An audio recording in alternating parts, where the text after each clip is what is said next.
Welcome to the Analytics Power Hour. Analytics topics covered conversationally and sometimes with explicit language. Here are your hosts, Mo, Michael, and Tim.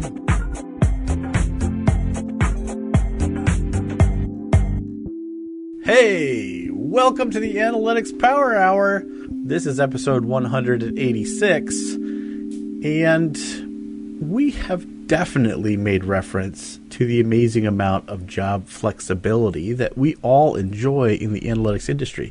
It's pretty cool. We're very in demand, and that means we have a lot of ability to shape our careers however we want to. But with that, there's still a lot of things to figure out, like still challenges as you build your career. And this question actually came from a listener, John Domingo. Thanks for sending this question in, which is basically what's better, being at one company or joining, say, maybe a consulting firm and having a bunch of different clients at a single time. And as luck would have it, here at the Analytics Power Hour, we have all worked on both sides of this equation. And actually, I've even spent a little time in a product-focused company, so that gives us a little bit of that too. But Mo, how are you doing? I'm doing pretty great. Do you have a simple, quick answer? We could just shut this podcast down right now. Do what you love. Hey, that's actually not bad. Tim Wilson, I bet you don't even have strong opinions about this topic. Love what you do. No, do analytics podcasting full time. Do analytics. That was a perfect and missed opportunity to tell people to just do their fucking job. Just Anyways. I'm slipping. I'm getting old. And I'm Michael Helbling, and it used to be part of my job to make sure people submitted their timesheets on time, so I've seen it all.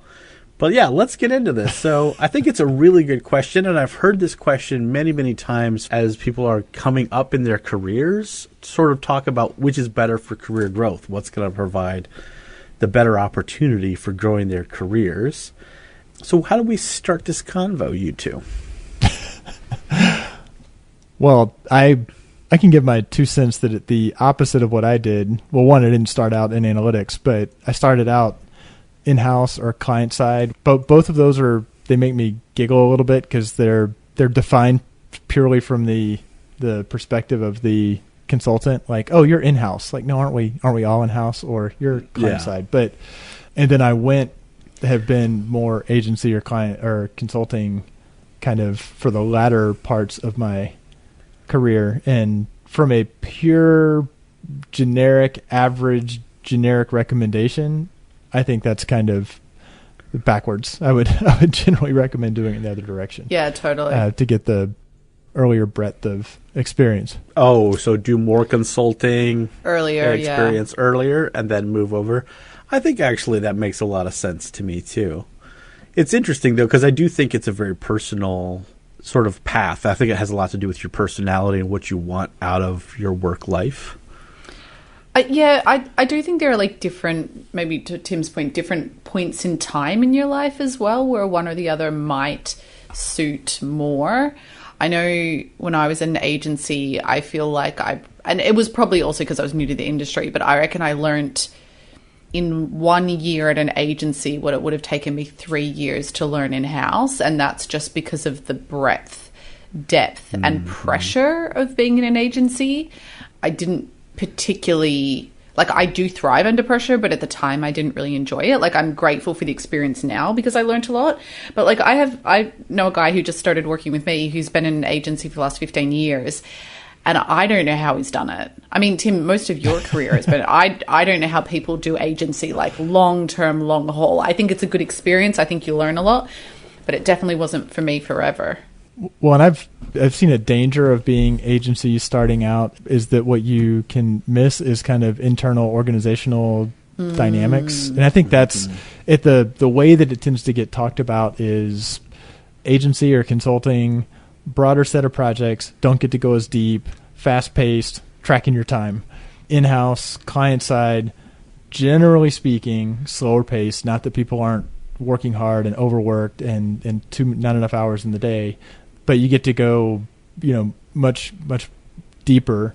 But when it comes to needing to build a relationship and knowing who's who and not being able to, if there's somebody who is a perpetual blocker, they're probably not going anywhere. You're not going anywhere. You're going to just have to keep dealing with them, which can be a large part of your job. Whereas an agency or consultancy, I guess I've never worked at a consulting role where I'm full-time on any given client. Like when I have been in-house at times where we have consultants who have the team on the engagement and they're on the engagement for 6 months. I've never been a consultant in that role where you're really you're not, I mean, staff augmentation has a dirty connotation to it, but 8 hours a day. Does it? I mean, there's some companies that just, that's their thing. I don't know if it's terrible.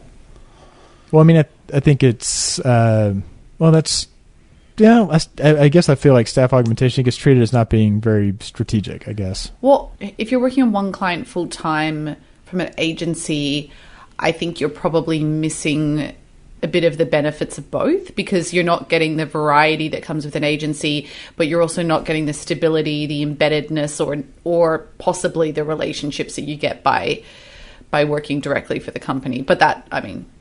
Yeah. I guess the one time in my career that was true is when I worked at McDonald's, because I worked through an outsourced firm. So...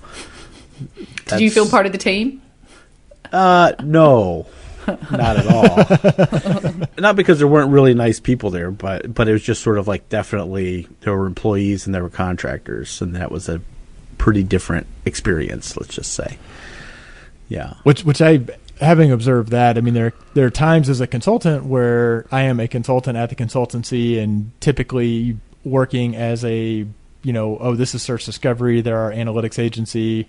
And then there are people who I barely even know whether they're on site and they're contractors. It's more for kind of accounting and financial reasons that they are treated as though they appear to be employees. They have an office, they have an email, but they're actually working through some third-party agency, and that always seems weird, because like the communications come out and they're still not full-time employees. They don't have benefits through that. They don't have vacation through that. That has always, to me, seemed weird. They sometimes don't get the almost always don't get the professional development that comes with being a full-time employee. Yeah, so I guess we don't have any of us have experience doing that who can make the strong case for. I think sometimes that's like a temp to perm mode. I think of my wife's company. Yeah, they will get contractors for a 6-month engagement, and it is totally fine if they hire that person on full time. So from a trial perspective, but I feel like I have various clients who, nope, that's just the way they want to staff. Yeah, I mean, it depends on the company why they do those things. But it can be a way to get your foot in the door too. Like, 100%. Like there are some big companies who shall remain nameless who do that a lot. Like you basically get taken on as a contractor, and that's a way to possibly get a position. Yeah, and actually before I left the aforementioned McDonald's, they were offering me a full-time job. So when was this? This was between Land's End and... It was like 2007 and 2008 is during that time frame. Is this after Land's End? No, before Land's End. Before Land's End, okay. End. Yeah. Okay. So this was my escape from Cleveland. Okay. I was like, I've got to go to Chicago to get... But actually, it's worth talking about because I started my career in consulting. And I was very much trying to find a job on the inside to figure out if any of the stuff I'd learned over my consulting years actually worked for real. I had a real problem with all the things I quote unquote knew and whether or not they actually worked in the real world. And so I was very much trying to go from consulting into working inside because I wanted to prove that, okay, this actually is not fake and all the things So you made it inside and you're like, oops, didn't work, better go back to consulting. Well, no, I enjoyed it. I really enjoyed it. And I don't want to speak ill of any company, but I would say the pacing for me, and I think actually this is something really good to talk about because as a general rule, I feel like pacing of work inside of consultancies tends to go a little faster. But I would argue that there's a layer of companies a la like Mo at Canva like you're moving it quickly, moving very quickly. So I feel like pacing at a company like a fast growth company like Canva or some tech company, that might have a very similar feel to it and offer some of the benefits of working inside. And that might be a really nice, if you want a kind of a job where you're moving and clipping along at a really nice rate, that might be where to go look then. And I haven't had that experience, but I don't know if you could talk to that, Mo. Yeah, I think the interesting thing, I do think the pace at agencies is definitely faster.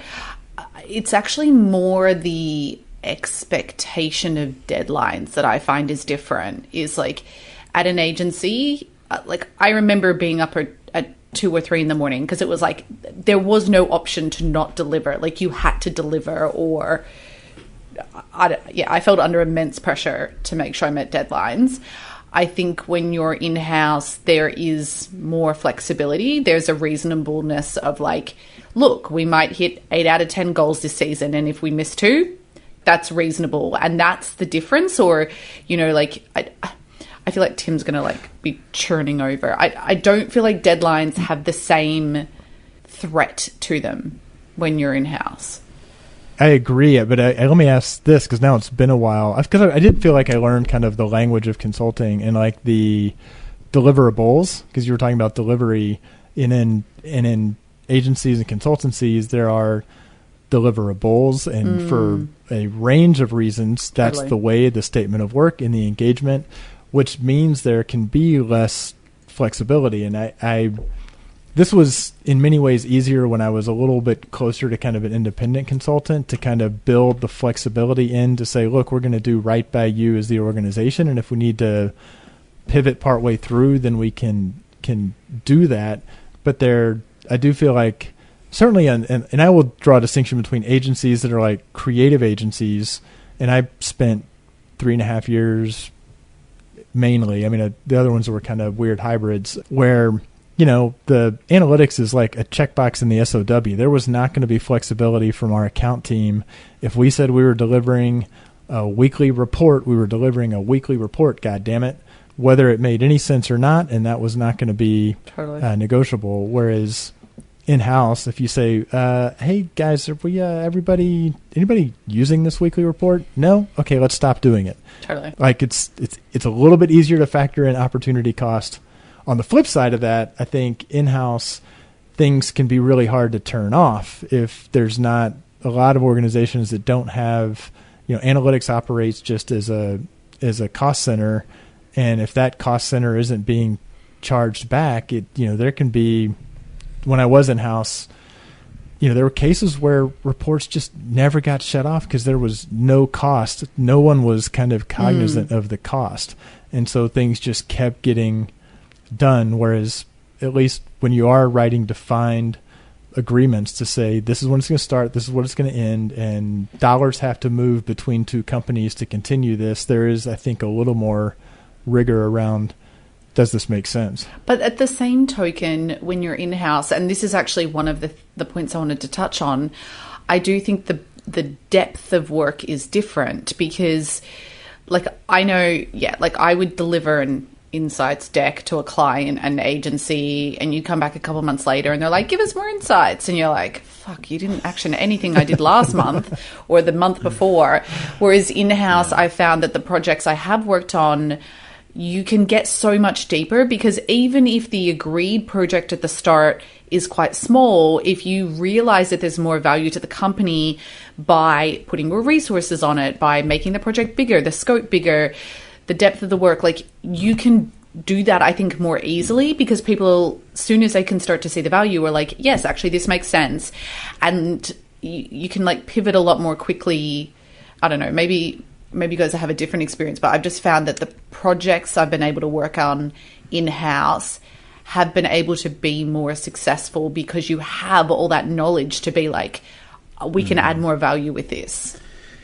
And I think as you get more senior on the consulting side, you have more ability to make sure that things are set up the right way. But when you're earlier on, a lot of times the job just gets handed to you as written, and you're not really expected to come up with a great idea that expands the budget or changes how we're going to deliver this. And for someone who's a thinker, which is all analysts who are like really good at being analytical, you see those things a lot of times quite easily, and it can lead to a lot of cognitive dissonance, I find, or at least I experienced a lot of that. And it took a long time for me to not handle it in negative ways. I might still handle it in negative ways. But, like as a consultant, that I was probably not really a very good consultant for the first many years of my career, because I would see like, well, we should be doing it this way based on what I've hearing from the client, and then be like, well, shut up and do it the way we wrote it down, because that's what everyone expects. And sometimes that can be a real problem, because it's hard to go with the program sometimes when you think you know a better way. Which to some extent, I mean, both of your thoughts are making me think there's a degree of, I think in both, or maybe this is a question for you guys, is one of them less likely to be it needs to be done this way? I feel like I've run in both cases where there's an expectation of how to do analytics well, or what analytics is, the old, I might have run into it in the last 2 weeks. Like, we've got all the data, we've built the dashboards. Can you please come in and get some insights from the dashboard? That can happen, I think, internally and externally. Like, you can get hired into, or look at the analytics subreddit on, and constantly people are saying, I'm just being told to do things this way, and that just doesn't seem right. I've been doing it now for 6 months. I'm going nowhere. That's the people around you, though. I don't think that's an agency or a client thing. I think that's the people you're working with. Yeah, but it goes to picking the company really carefully, because the experience of walking into a situation where the client, your boss, the agency boss, whoever you're working for, has these completely terrible expectations of what you'll be able to accomplish. I was just talking to a leader who got put into a new role, and her boss basically expects them to have a massive impact on this other department. And I said, do you have control over that department? No, we do not. All right. So that means for you to have success, right, based on the criteria that you have to figure out how to influence that department with no control. And that's a tough challenge.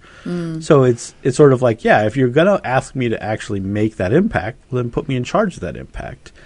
But that's where it gets really difficult, because I don't think there's a great deal of sophistication a lot of times within companies around, well, what do analytics people actually do, and what do we expect them to produce?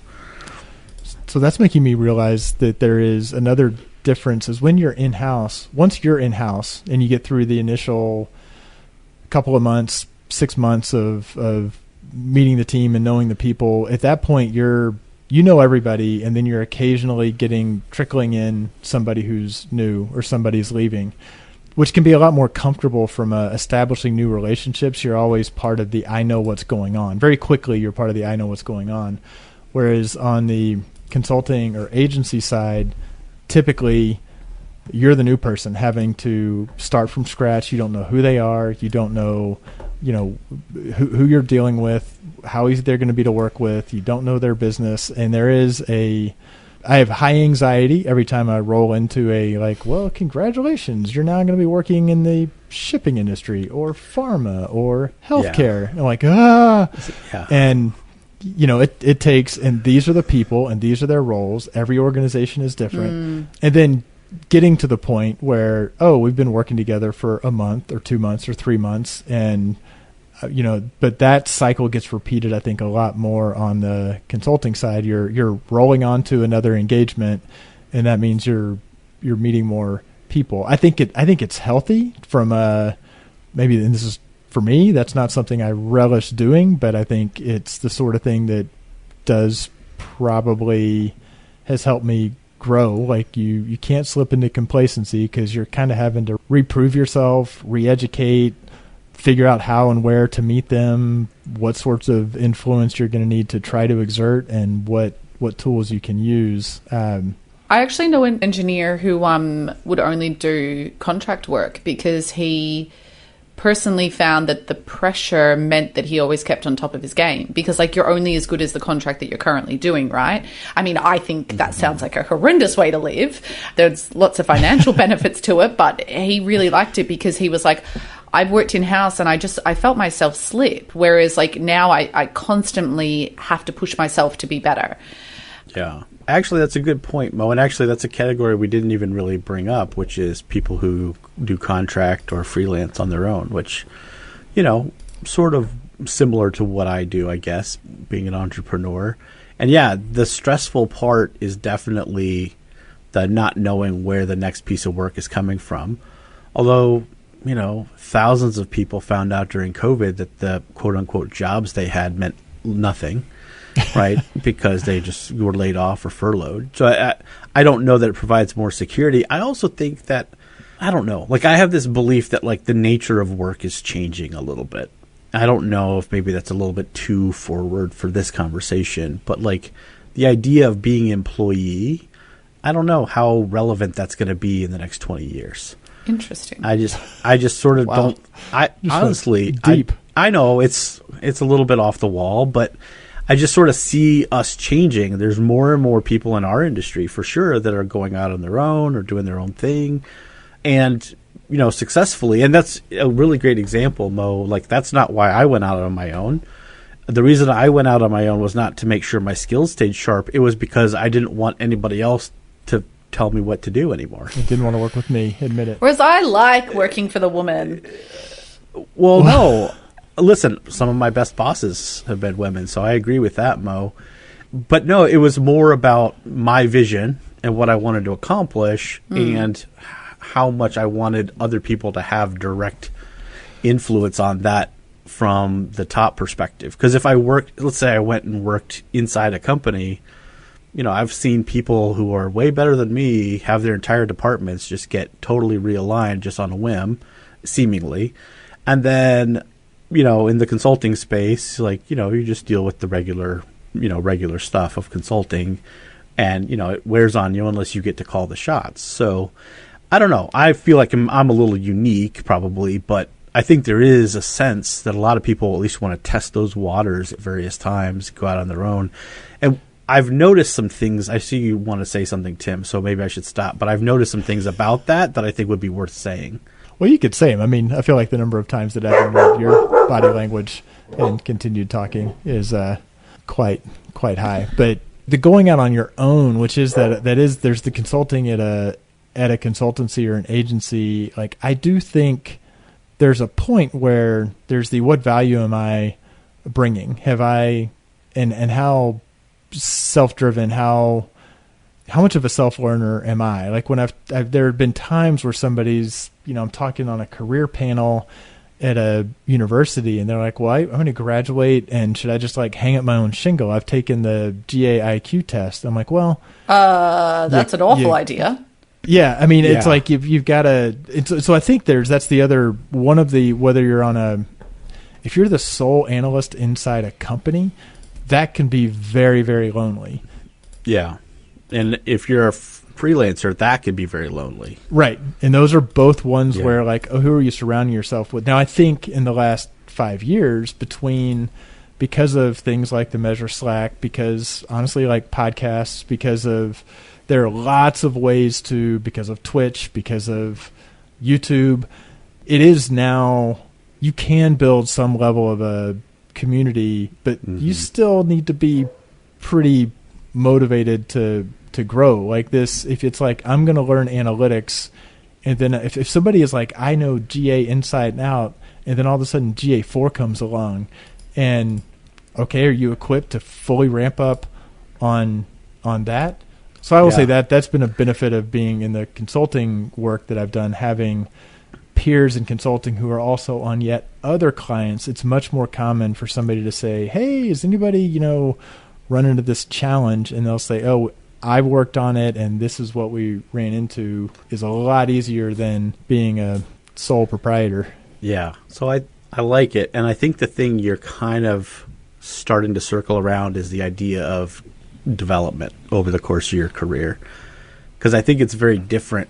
When you work inside a company, your development is built around what the company needs to have happen for their programs, their systems, and things like that, which can be great because it can be very dovetailed with what your interests are and where you're trying to go. I think in a consulting environment, it's a little bit more open because there's opportunity around a lot of things. So if you're like, hey, I want to go from what I'm doing over here to jump into like maybe this over here, it's sort of like, okay, we see a path for you and that's good. Let's do it. Really? I think the total opposite. Well, in my experience, that's been the case. I think in consulting, you can often get pigeonholed as like, you're good at this That's thing. true. We don't have anyone else that's good at this thing. You need to keep owning it. Oh, yeah. That's Whereas, true. like- because if it's a small team, I was thinking about Yeah. search discovery, Sorry, I'm and that's thinking- a really yeah. big team where we really encourage that too. At that Whereas, time. yeah, like at Canva, Yeah. I absolutely have multiple staff members that are like, okay, I've done marketing analytics for a while. I want to go do product analytics, or I want to go Good point. sit close to finance, or that sort of thing. So I Right. guess it's maybe more a reflection of the size of the company But than.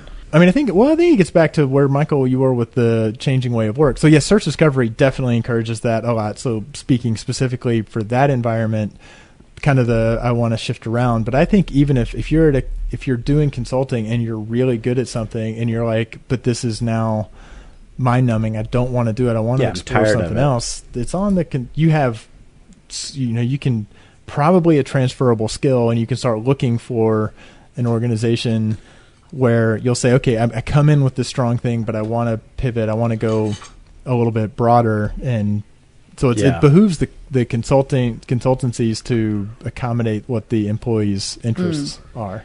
Right. One- And I would say on the freelancing side, the biggest challenge is you have to take your own time to do that work and development. And so often it's very tempting because you're working super hard on your clients and getting new clients that you don't take the time to do that, and you feel trapped as a result of that. So that's a trap to avoid in the freelance side of things.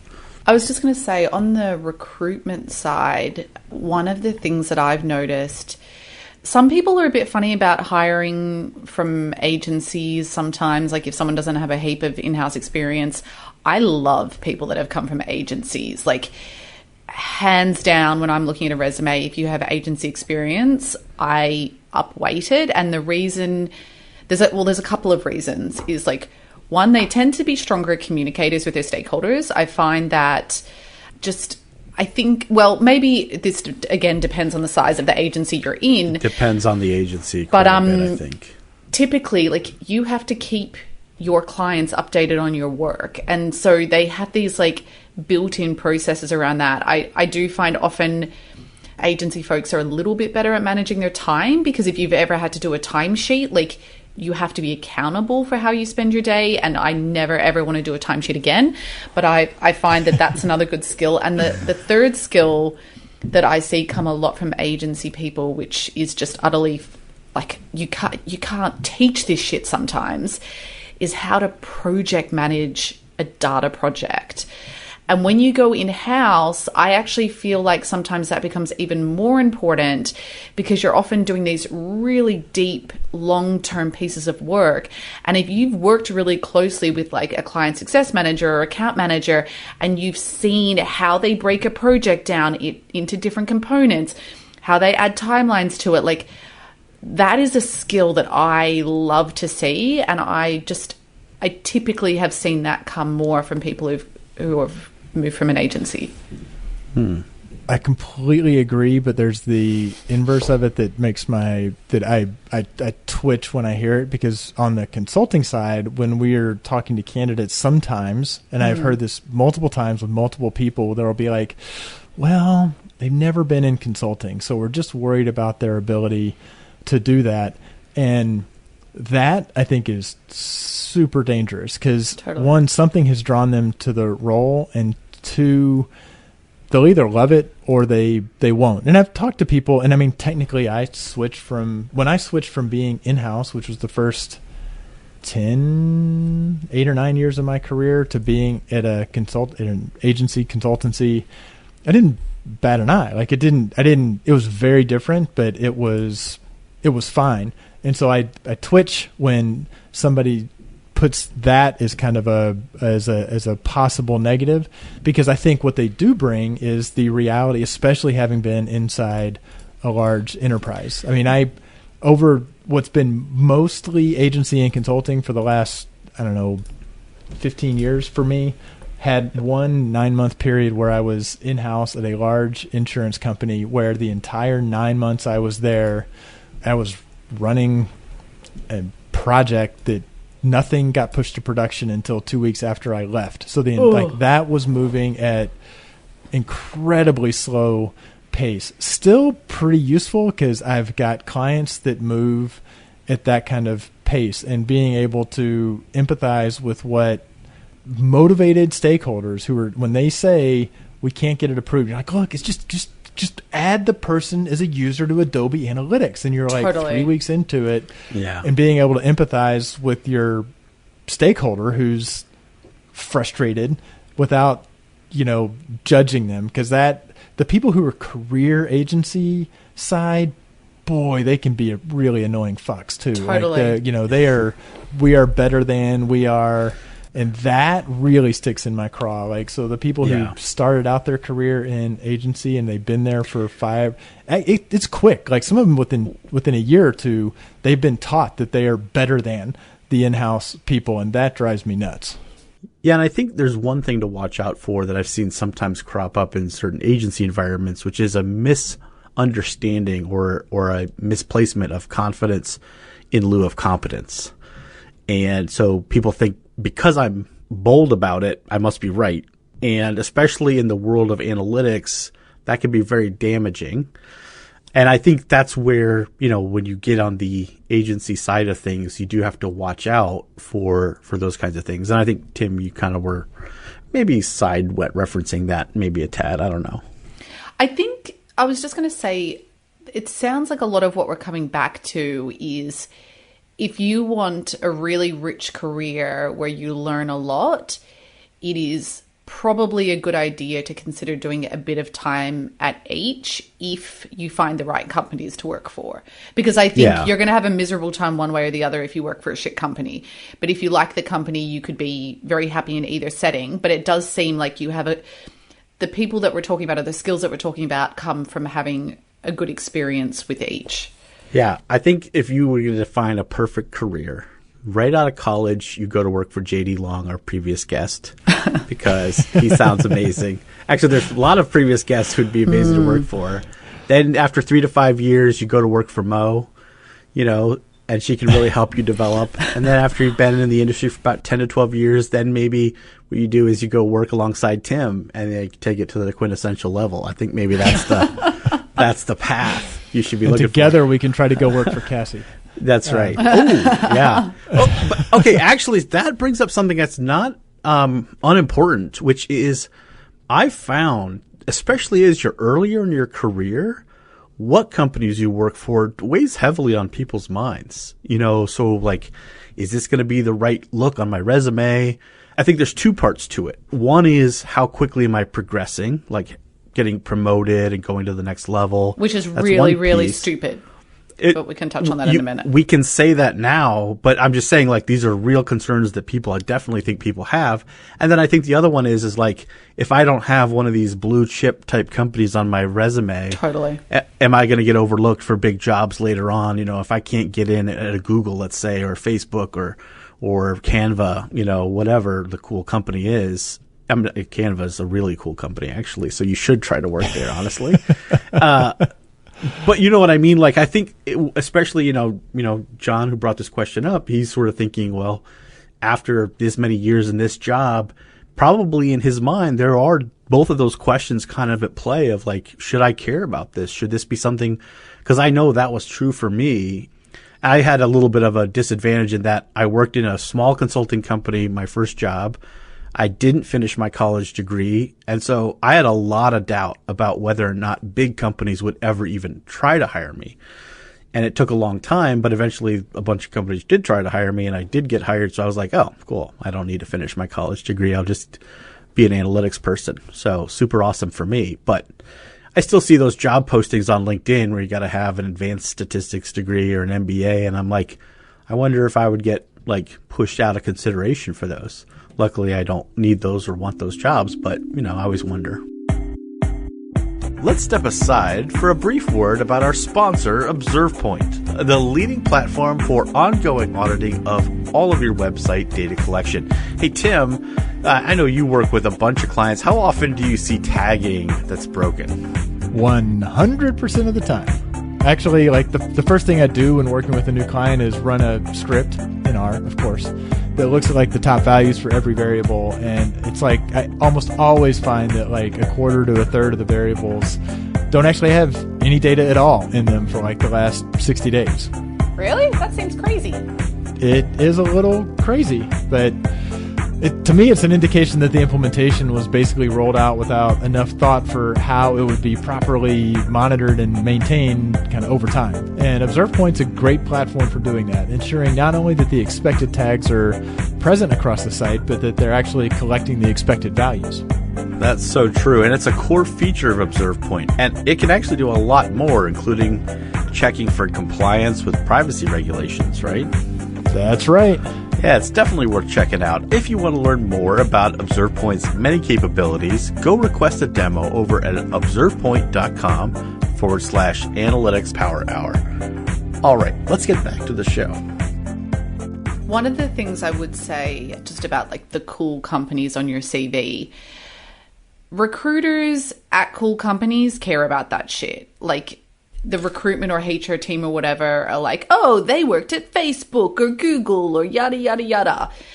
The people hiring don't give a shit. They care about your actual experience. And if you have worked for a really amazing company with a great culture, you've learned a lot, you've got the right skills, people don't mind what company name is on your resume. It's about demonstrating your skills. Yeah, certainly I agree with that, Mo. But I do think people do get worried about it. Well, and that is make me, and I think I saw a discussion somewhere, might have been the Measure Slack, or maybe it was, there was a question around if a company has a reputation of having a shitty or unethical or horrible culture, how much should the employees worry about being tarred by that? And I think, as I recall, the general consensus was a good question.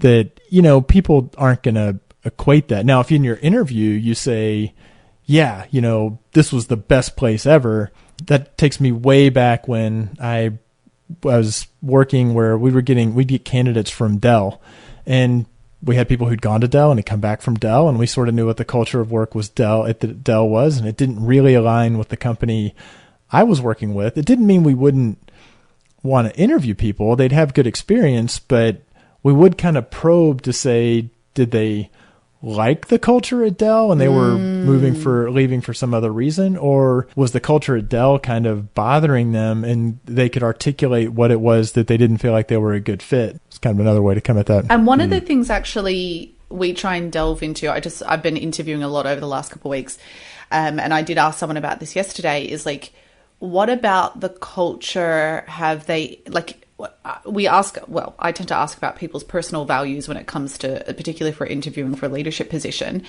and what have they actually done to demonstrate those values, particularly if there is a negative culture? Like, how have they tangibly tried to stand up for the values that they believe in? And I mean, I can rattle on about this for days, but personally, I think if you don't believe in the company and you don't align with their values, like, you need a new job. And I think we've talked about this before, but that is something I would be looking for in an interview as well, as like, if this company does have a notoriously bad reputation, what have you tried to do anything to change it, or I guess to protect your team from that while you've been there? And if you've reached that point, you're ready to move on, like, how do we help you do that? Yeah. It was actually Jason Thompson on Twitter, I think, Tim, just to give proper attribution. And that's where it was. Since we brought up Jason, another big topic for him, it's a good friend of mine and yours too, I think, is his company. He's very against the concept of a billable hour. And I think that's interesting. As a consultancy, sort of time and time tracking is sort of part of all of that. And I think it's interesting because it's, sort of like, we won't bill by the hour. It's like, well, I mean, time is a constraint that every human operates under. So I tend to not have as strong of an opinion about a billable hour or not. It's just a way of measuring a unit of time or work. I don't know. It can be good, but it can also be bad. I think, what 33.6 is trying to do, if I understand it correctly, is fight back against the bad aspects of it. But it is interesting because that's certainly, if you go, and Mo, you made mention of this, is sort of like the time tracking and never wanting to do another timesheet again in your life. And I've been amazed, and that took a long time because I started my career in consulting. So obviously I was, time sheets, and I had to, and I was the worst. I mean, I was terrible at it and hated it. And I felt the same exact way as you, Mo. And then when I became responsible for all of the people on my team and all those things, I had to relearn that whole process. And that gave me a better appreciation of the purpose and meaning of all of that, which then allowed me to try to share that with the team and inculcate that into our culture a little bit more and make it less of a negative. But so many companies do it so poorly that it just leaves people with such a terrible taste in their mouth. I don't think it's a bad thing. I actually think it's a good practice to understand how you spend your time. I think the burden on recording time so you can bill it is pretty unpleasant.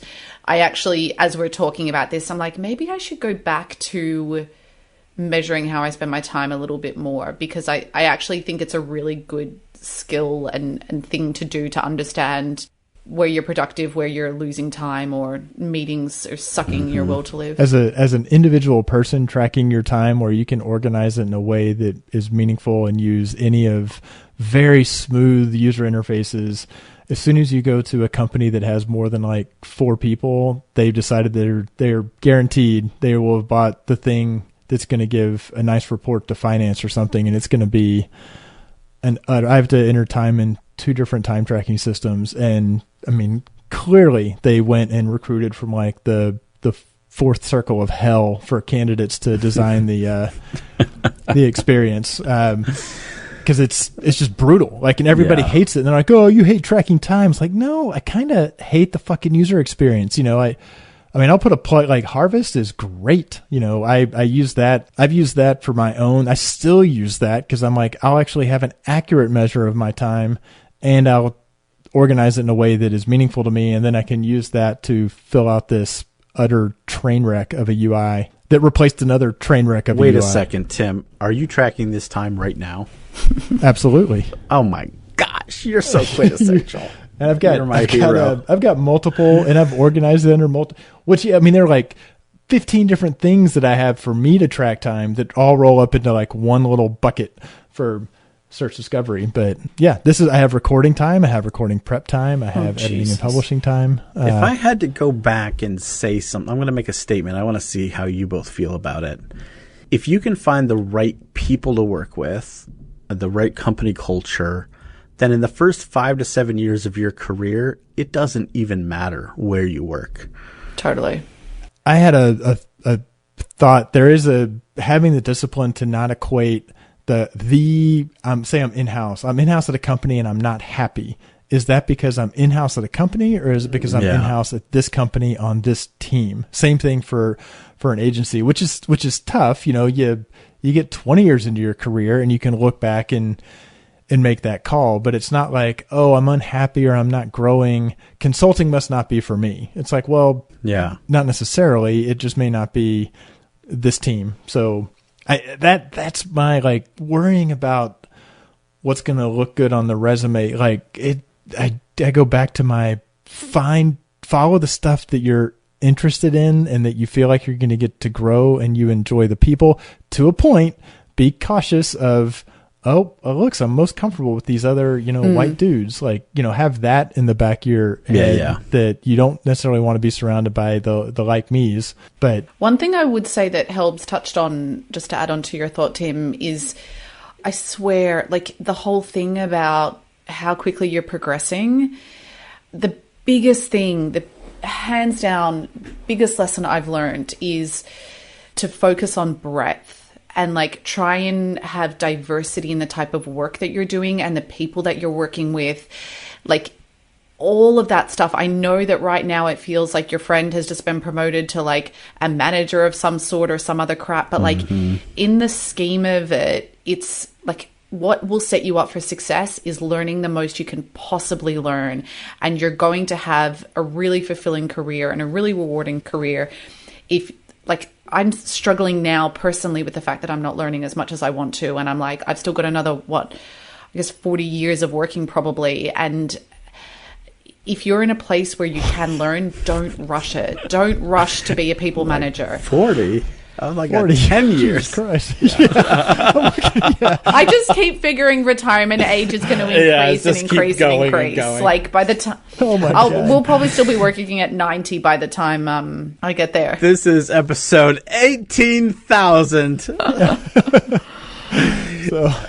No, it's a good point, Mo. But I think that's the thing is and I was guilty of this, so I just know how easy it is to fall into this. It's just, man, that person's now in this job and they're like, I should be like, and boy, oh boy, that comparison stuff, you got to throw it right out the window because I just don't think that's the way to judge it. And honestly, like the amount of ability to take steps in our industry kind of makes it so that like you don't have to craft it a certain way unless you're going into a very specialized, like, oh, I want my entire career to be focused on data visualization and specifically around, Tableau or something, then maybe you need to be really careful. I don't know.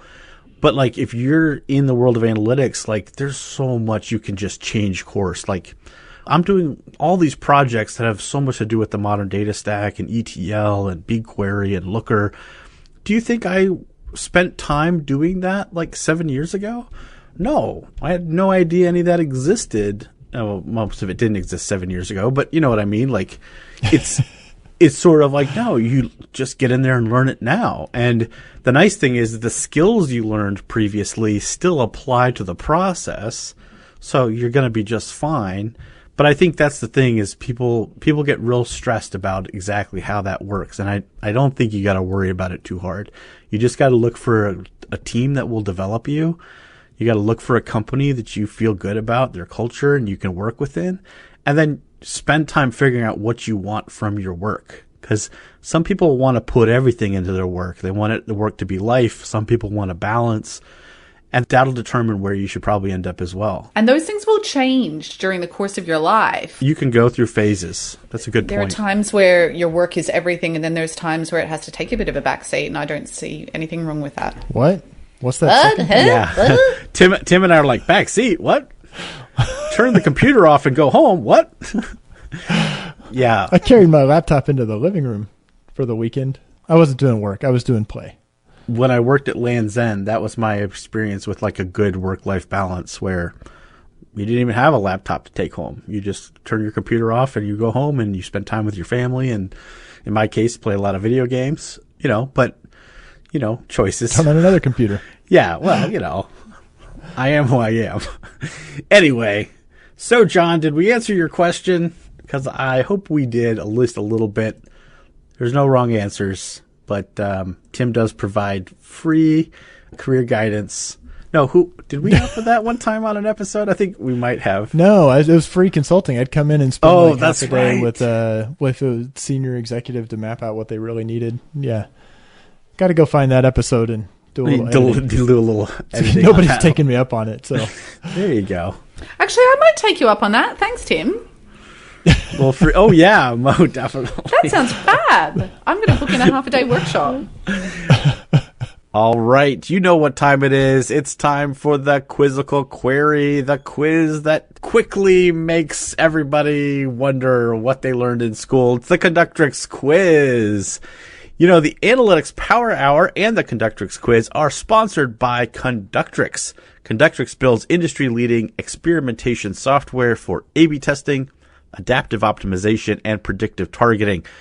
Definitely go learn more about how Conductrix could help you by looking over at their website at conductrix.com.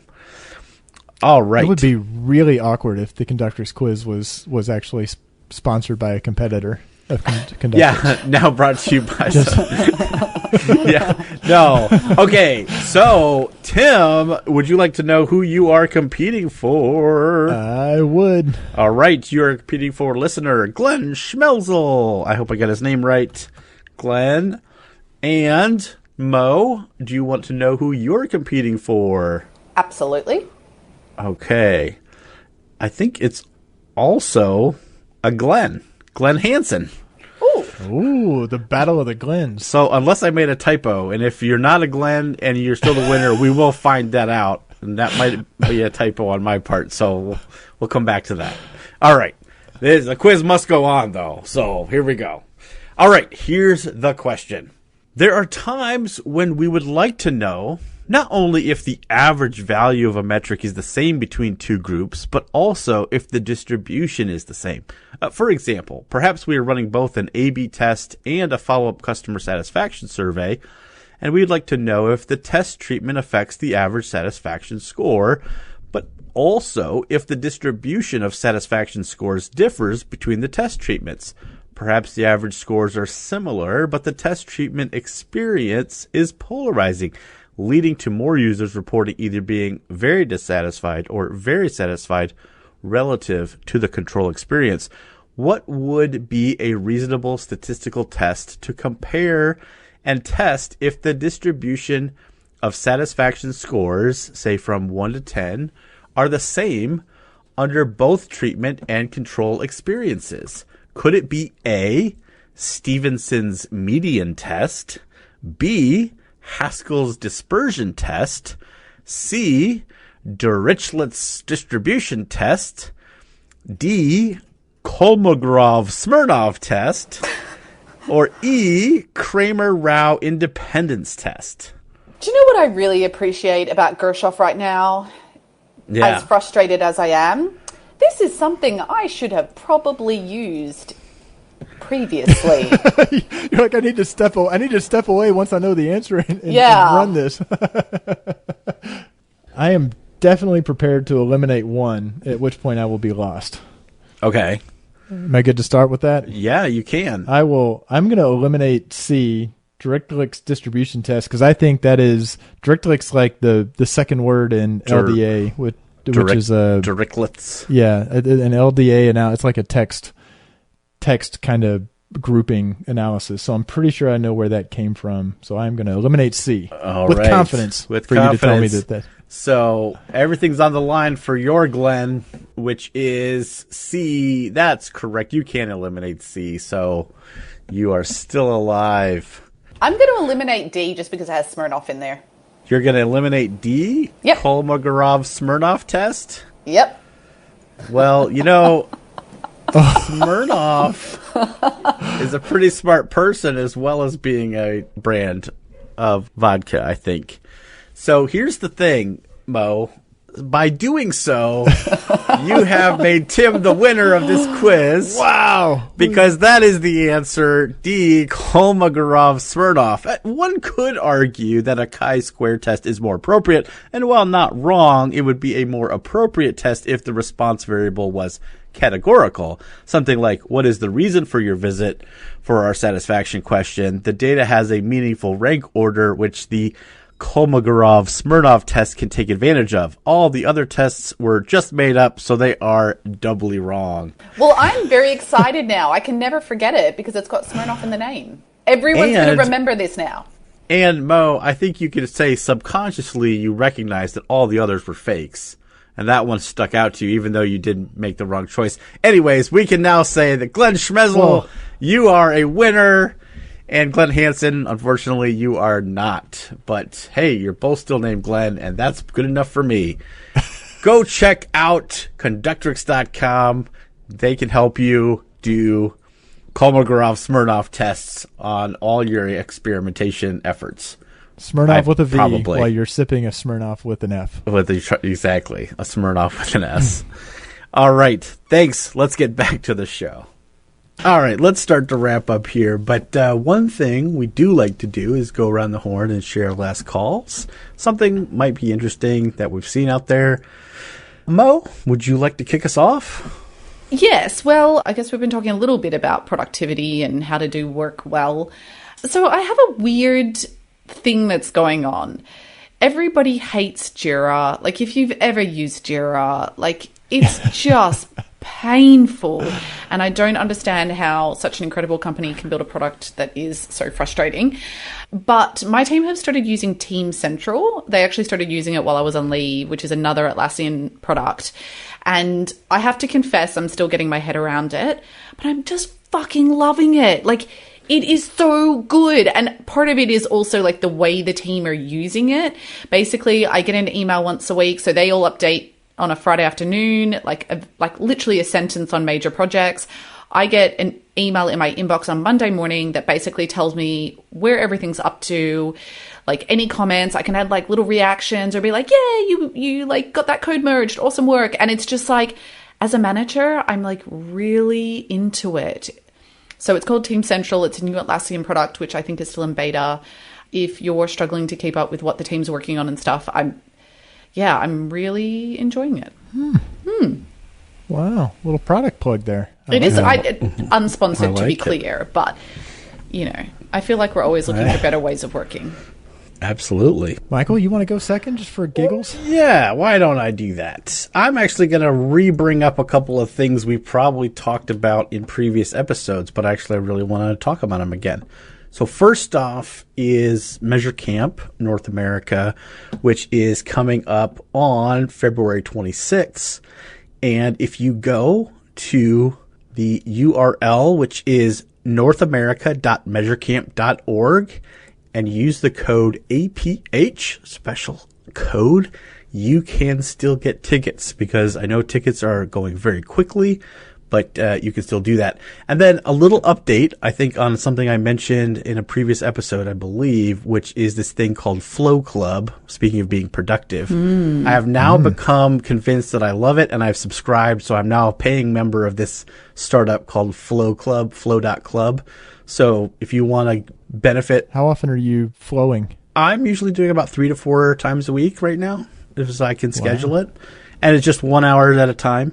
But it's something super crazy about you get in a session with a bunch of other people. In the first 5 minutes, you all say what you're going to work on. You work on stuff for 50 minutes. And then the last 5 minutes, you say, how'd it went? And it's pretty crazy because it really works. So I've got some referral things, so hit me up if you want to try it out. I don't know what the referral code gets me, but I'm happy to share it with whoever. Anyways, I just thought it was funny because I was like, I mentioned it when I was still on the free trial, and over the holiday I was like, I'm going to do this. I'm going to actually do this. So I will give you a $20 Starbucks gift card if you will do a flow session where you announce that you were going to work on reading Finnish. I'd like to go on record for that and then report back. Okay, $20. That's easy money. I'm not too proud. You do it, and it'll make me giggle. So all right. What's your last call, Tim? So in the vein of reading books that are explicitly not targeted towards me, so like we read Emily Oster's Expecting Better and Crib Sheet long after I had young children. I recently read Machiavelli for Women by Stacey Vanek Smith, who I'm a total NPR nerd. So she was kind of on Planet Money, and then she created the Indicator podcast. So I've always enjoyed her as a reporter. But my daughter had just read The Prince, actually, right when Machiavelli for Women came out. Sorry, so, your daughter has read The Prince. She read The Prince for high school. For school? Oh, good. But anyway. Yeah. Interesting. And she went through a period where she was a NPR junkie as well. So it is not a book that breaks an enormous amount of new ground. What I liked about it was, and I read Machiavelli, I read The Prince because I had a boss who quoted him constantly, and I really struggled with that manager, and I've said, maybe it's not that long of a book. I'll just read it and see if I can understand this guy better. And I did, and it made me cringe a little bit because I was like, I don't really want to live in a world where Machiavelli is giving good advice. And I think in Vanek Smith's book, she probably uses the word cringe like 10 times because she is unabashedly saying, this is advice for the here and now. This is not advice about like fixing the system. It doesn't pay any lip service to, if you're a guy reading this, doesn't say anything about that. But if you're a guy who reads it, to me, from being an ally or an advocate, there's lots of pretty useful tips. I think a lot of women will read it and say, I see this all the time. And to me, it's giving a little bit of permission to say, I got to swallow my morals and play the game a little bit here. Totally. But she even has kind of like passive aggressive, like secret ways to, not completely sell your soul. So it's a pretty quick read. I enjoyed it. And also, reading a book that your manager frequently references is why you are the quintessential analyst. He and I shut down a restaurant and were yelling at each other. Oh, wow. I don't think that was before I read it. Like, it had gotten to a point of we looked up and realized that with all the waitstaff was standing around looking at us, and we thought it was because we were yelling at each other, and then realized we were the only two people. So it wasn't just me then. Well, that's really comforting. No, I'm just kidding. Well, next up, Sun Tzu, right? So good. Yeah. No, that's no. And then The Art of the Deal. Why that's not? Too soon. All right. Well, thank you. Those are excellent. All right. As you've been listening, you might actually have some words of wisdom for our listener as well. We'd love to hear from you.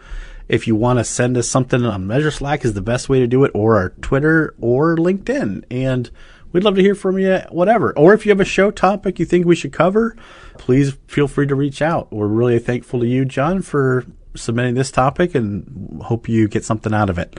And if, you end up working at Search Discovery, I'm going to be like, Tim, come on. No, I'm just kidding.